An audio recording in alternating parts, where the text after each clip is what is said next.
6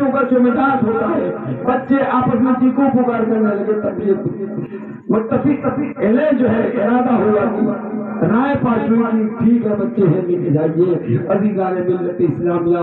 ایسے گڑبڑازک اور ایسے دردناک ماحول میں حضرت مسلم بن عقیل رضی اللہ تعالیٰ عنہ اپنے بچوں کے ساتھ کوفہ کی سرزمین پہ تشریف فرما ہوتے ہیں۔ وہاں جب پہنچتے ہیں تو ایک دن میں جو ہے آپ کے دستے حق پر 12,000 لوگوں نے آ کر کے بیعت قبول کی۔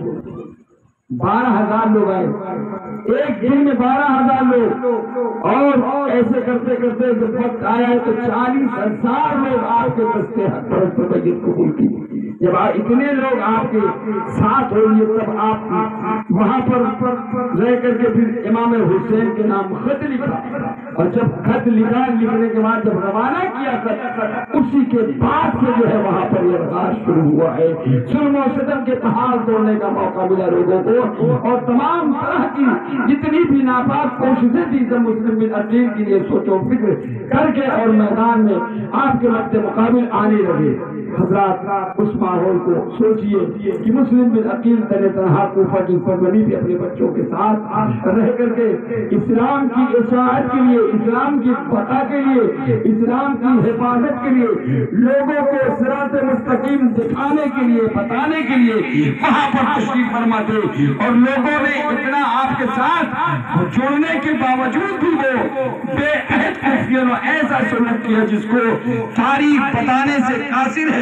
زبان میں وہ طاقت نہیں ہے، کان میں وہ سننے کی تاب نہیں ہے۔ جو ماحول جو ان کے ساتھ سلوک کیے گئے اس کو کوئی برداشت نہیں کر سکے۔ یہ ہمارا آپ کا مزاج ہے کہ سن کر کے ہم ٹال دیتے ہیں، مگر تاریخ پڑھیے تو صحیح، آپ تاریخ پڑھیے کہ ایسے وقت میں ایسے آپ کے ساتھ جو سلوک کیے گئے ان سلوکوں کو اگر بیان کیا جاتا ہے تو لوگ سوچ کر کے سمجھ کر کے اس وقت جو ہے ضرور پریشان ہوتے ہوں گے، اس لیے کہ آپ نے کچھ کسی کا بگاڑا نہیں تھا، کسی کا کچھ لیا نہیں تھا، صرف امن و امان کے لیے تشریف لے گئے تھے، اسلام کی بقا کے لیے آپ تشریف لے گئے تھے، لیکن اس کے جواب میں آپ کو کیا ملا؟